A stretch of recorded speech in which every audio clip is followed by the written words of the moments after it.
So last week we talked about Raychell Rose and what happened to her at Reality of Wrestling. Very briefly, if you missed it or have not heard this story, um, Raychell Rose was a student at Booker T's Reality of Wrestling. She was being stalked by a fellow trainee. She tried to go to police. They basically said they wouldn't do anything because she wasn't in a relationship with this guy and never had been. But then they told her anytime he comes where you're at, you need to call, you need to report it, and so we'll document it. So that's kind of how they handle it. The school was aware. Kevin Burkhart is the person who is right underneath Booker T. He runs the day-to-day operations. He kept telling Raychell, "Oh, I'll tell Booker T. There's no reason for you to talk to him." Booker T. claims he didn't know about it. But she has said that due to one of the incidents where the police were called at a bar where he showed up, that Booker T heavily implied that she was no longer welcome. And so so basically he fired her for being a victim of stalking instead of doing anything about the student. So she did this with Fightful last Saturday, and then on Reality of Booker T's podcast, he addressed some of it. There's a lot of victim blaming and shaming. So he said a story came out about Reality of Wrestling that was dropped by Fightful. The story was about safety issues and being able to own up to the situation. I want everyone to know that Reality of Wrestling I want everyone to know that Reality of Wrestling allegations like what are in that story we take very serious. Charmel and I, we take the allegations very serious. For 20 years, we've been working with young people on a weekly basis. My motto has always been safety first, in the ring and out of the ring. My students have always had a line to me as far as they can call me and talk to me on a regular basis. The story that came out, it was about an incident that happened in December of 2022. This isn't an incident that happened yesterday or anything. Sometimes I question, why didn't the story come out a year or months ago? It really wasn't a story I didn't believe. I thought it was an incident that happened, a situation that was handled, and we got past that situation. He also said that, so he claims that on the night of in question, this is where the police were called to the bar. And because this person came, so he said, let's go to the night in question. It was an incident that went down, and it was the first time I'd found out about it. The person we're talking about, the story, Raychell Rose, is a former student of Reality of Wrestling. She had an issue with a prior student that was part of Reality of Wrestling years prior. I think he vacated Reality of Wrestling in 2020, a situation that I knew nothing about until this night. I found out about it before the show. I thought I handled it. After the show, Raychell Rose came to me and told me not the situation.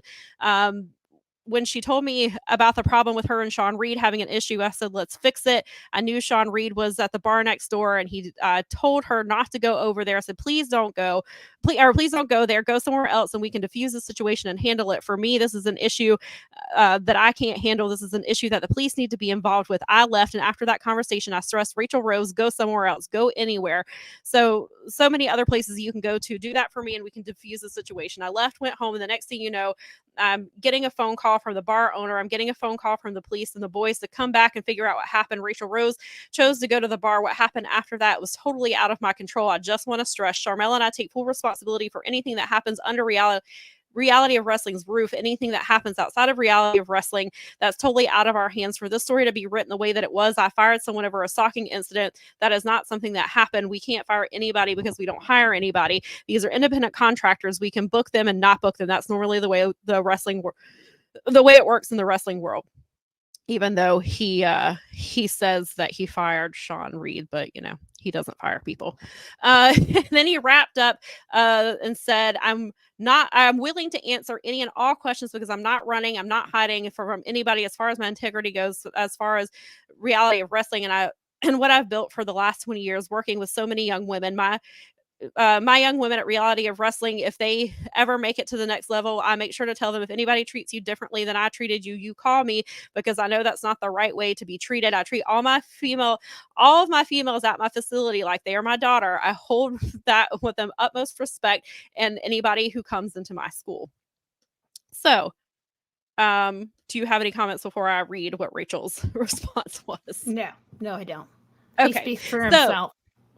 Yes. So Rachel, in response to this and other, not just this, but other comments, of course, that she's been getting and seeing, she released a 14-minute YouTube video, which is on her YouTube channel. I watched it in full, and she does address some of the things Fightful did pick. They did put some quotes in here, so that is what I'm going to read to you. I do urge you to watch the entire 14-minute video because there's some stuff in there, like they told her they got a trespass warning against this guy.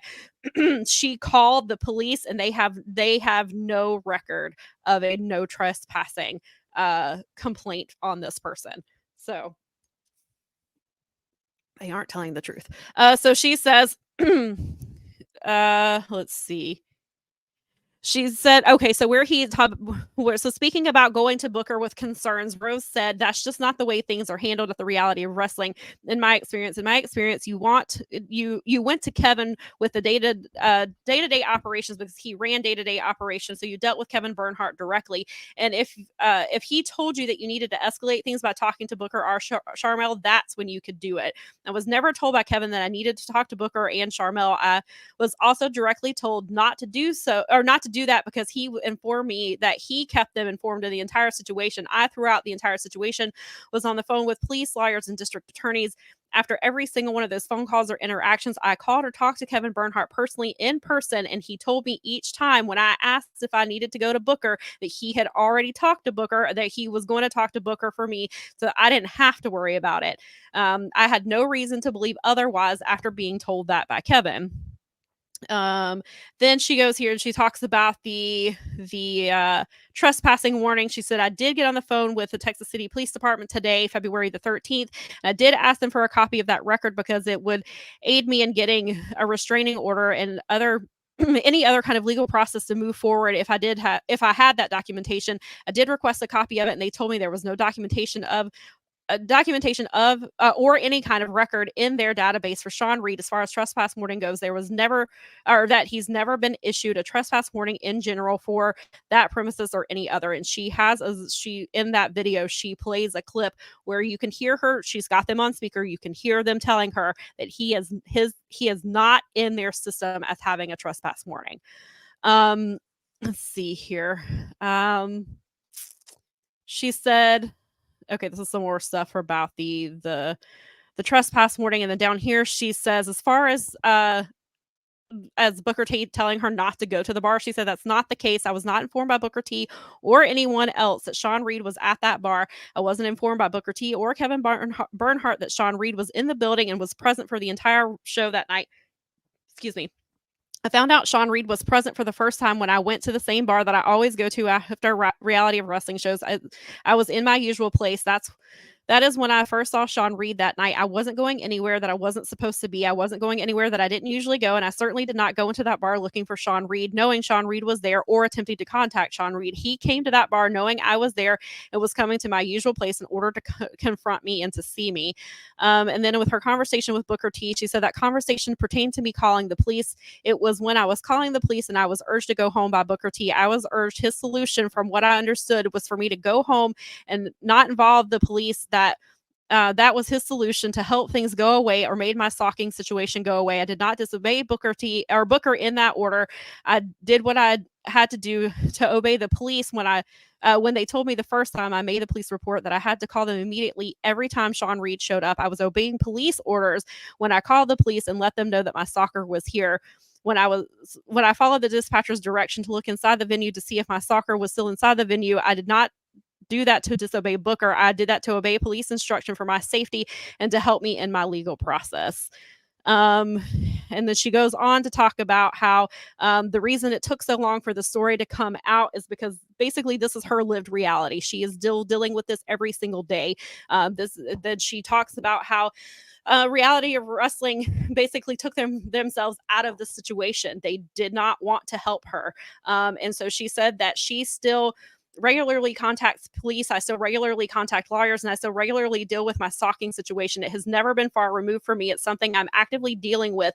And this is just another process of me actively dealing with a situation that has been the same one for me for years at this point. The situation did not go away for me. It's something I continue to deal with. And this is part of the process of dealing with the situation. I can see how it might feel far removed from anyone involved in reality of wrestling or anyone running reality of wrestling, because they have not made themselves available to me to aid in this situation or have anything to do with my legal matters one way or another. They probably have not thought about this for a year and feel like this came out of the blue, when it's not out of the blue. For me, it's something I'm still currently dealing with. So I just wanted to give an update on that, since we talked about that last week. I'm sure there will be probably some more coming about that. I don't know if Booker T is going to respond to those comments from Raychell, but we just wanted to make sure we give you that update about what happened and what she says happened. Again, I would recommend going to watch that full video, so you can see that this is something that's an ongoing process, and that Reality of Wrestling is doubling down and saying that they didn't know anything about it. They're also flaunting that Zilla, that had left the school previously, they brought him back, and they're like, oh, we made amends because we believe in second chances here. So yeah, Hassan brings this up as well. The most scary thing for him in this case is the stalkers carry a gun. Yes, the stalker did have a gun. He openly admitted it in a Facebook response that he was that he did bring a gun. He claims that he was never going to shoot it, but how do you know that when you say you're so angry that you brought a gun, and then you're like, oh, I wasn't going to use it though. It's just very weird. Very weird. And Booker T, by some reporting, knew that as well. So yes. And if that's true, we have bigger problems. Yes.